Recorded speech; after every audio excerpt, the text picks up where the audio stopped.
자, 여기는 분당의 신분당선 정자역입니다. 제가 정자역에 왜 왔냐면요, 정자역 바로 앞에 있는 탄천을 지나서 너티마을 3단지 4단지가 있는데요, 리모델링을 추진한다라고 합니다. 일기 신도시 하면 재건축인데 왜 또 리모델링을 하나 라고 생각할 수가 있는데, 예전부터 리모델링을 추진하고 있었고요. 3단지 같은 경우는 총회를 했고, 4단지 같은 경우는 2022년에 뭐 총회를 했다라고 합니다. 그래서 거의 통과되는 분위기고요.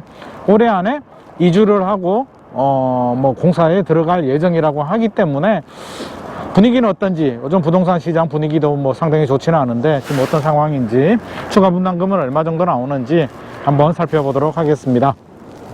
자, 여기는 분당의 탄천입니다. 저는 분당의 탄천이 너무 부럽습니다. 너무 좋지 않아요? 도시에 이렇게 천이 관통하면서 이렇게 흐르고 있다는 거. 저기 오리가 헤엄치는 것도 보입니다. 자, 정자역에서 이렇게 탄천을 지나서 가면 이렇게 너티마을 아파트가 있고요. 신기초등학교도 보이네요. 너티마을 3단지, 3단지 뒤편에는 4단지가 있습니다. 빨리 보러 가도록 하죠. 자, 여기는 분당 너티마을 3단지, 4단지 초등학생들이 다니는 신기초등학교입니다. 저 옛날 생각나네요. 운동장을 보니까 철없이 뛰어다니던 옛날 생각이 나서 좀 아련하기도 합니다. 뒤편으로요, 너티마을 3단지 아파트도 보이고, 신기초등학교 맞은편에는 분당 정자 중학교가 있습니다. 너티마을 3단지 안으로 들어왔습니다. 너티마을 공무원 3단지 아파트는요, 12개동 770세대로 만들어져 있고요. 1994년 일기신도시 입주할 때 사용 승인 받아서 입주한 아파트입니다.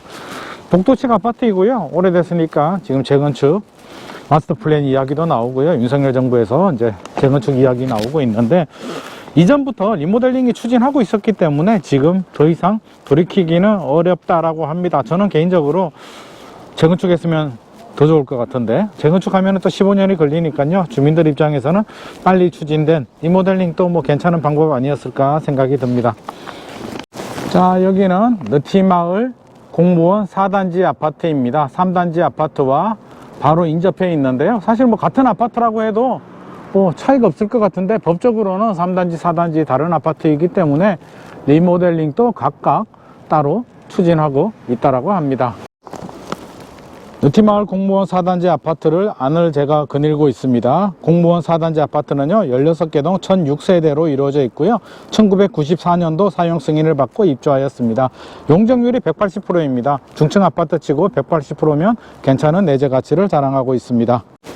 자, 저기 앞에 부동산 한번 보이네요. 제가 부동산 한번 들어가 볼 텐데요. 26평, 전용 66제곱미터 기준에서 제가 실거래가를 먼저 한번 확인해 봤습니다. 2022년 3월 최고가 거래를 했는데요, 13억 5천만 원 최고가 거래를 했고요. 12월에 10억 거래가 됐으니까 1년 만에, 작년이죠, 3월에서 12월 사이 한 3억 정도 가격이 하락한 것 같습니다. 한 25% 정도 하락했다라고 보여지는데요. 뭐 전체적으로 다 하락을 했기 때문에 뭐 어쩔 수 없는 상황이긴 하지만, 또 리모델링 추진 속도나 규제 완화 흐름에 따라서 또 다른 뭐 가격 양상이 될 수도 있을 것 같습니다. 제가 부동산 한번 들러서요, 지금 어떤 상황인지, 추가 분담금이 얼마 정도 되는지 한번 확인해 보도록 하겠습니다. 자, 플랜카드 보이시나요? 너티마을 종합총회를 했네요. 1월 7일 토요일 오후 2시에 조합총회를 했습니다. 조합총회를 해서 뭐 결과는 잘 나왔을 것 같고요. 지금 와서 뭐 리모델링을 뭐 바꿀 수는 없는 거고요. 추진이 될 것 같습니다. 조만간에 이렇게 되면 이제 2주가 몇 달 안 남을 것 같고요. 이제 2주하면 올해 말이나 내년 정도 착공 들어가지 않을까 싶습니다. 위에는 뭐 소유권 변경 사항을 조합에 신고하라라는 플랜카드도 붙어 있습니다.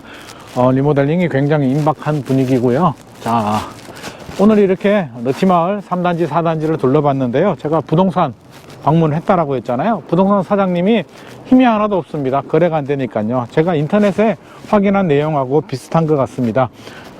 작년이죠, 2022년 3월인가요? 13억 5천, 26평이 13억 5천에 최고가 거래가 됐고, 12월에 10억에 거래가 됐습니다. 13억 5천에서 10억까지 떨어졌으니까 뭐 거의 한 25%, 30% 정도 조정이 된 것 같고요. 그 후로도 거래가 거의 없기 때문에 거래 절벽입니다. 부동산 입장에서는 거래가 돼야 뭐 수익이 생기는데 거래가 전혀 되지 않고 있고요. 조합에서도 뭐 제대로 된 정보 공유를 해주지 않는다라는, 좀 어렵다라는 말씀을 하십니다. 전체적으로 굉장히 어려운 상황이고요.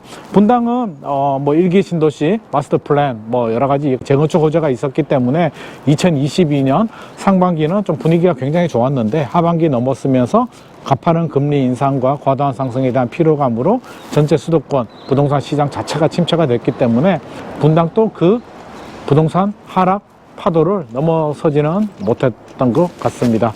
자, 전체적으로 어려운 상황이고요. 그래도 26평이 13억 5천이잖아요. 추가 분담금 감안하면 제 생각에는 34평 아파트가 대략 단지마다 다릅니다. 단지마다 다르고요. 면적마다 다르고 다 다른데 대략 한 15억 원 정도의 34평 리모델링한 새 아파트를 받는 정도의 수준이 되지 않을까 싶습니다. 그 정도라면 뭐 저는 분당에 신분당선 역세권, 정자역 역세권에 초등학교, 중학교 좋고요. 탄천도 끼고 있는 이 좋은 너티마을 아파트가 새 아파트로 탄생한다. 15억 이상의 가치는 충분히 하리라고 생각을 합니다. 그래서 지금 분위기가 안 좋아서 그런 거고요. 너무 걱정하지 마시고 리모델링 해서 이주 잘 하시고 좋은 아파트로 입주하시는 그날까지 저는 3단지, 4단지 입주민들, 조합원들 파이팅입니다. 응원하겠습니다. 자, 오늘 이렇게 너티마을, 분당 너티마을 3단지, 4단지 임장을 해봤습니다. 분위기가 조용하고 좋은데요. 이 94년도에 지은 이 아파트가 이제 몇 년이 지나면 새 아파트로 변할 것 같습니다. 자, 이런 복도식 아파트의 마지막을 지금 보고 계십니다. 자, 오늘의 내용이 도움이 되셨다면 좋아요와 구독 부탁드립니다.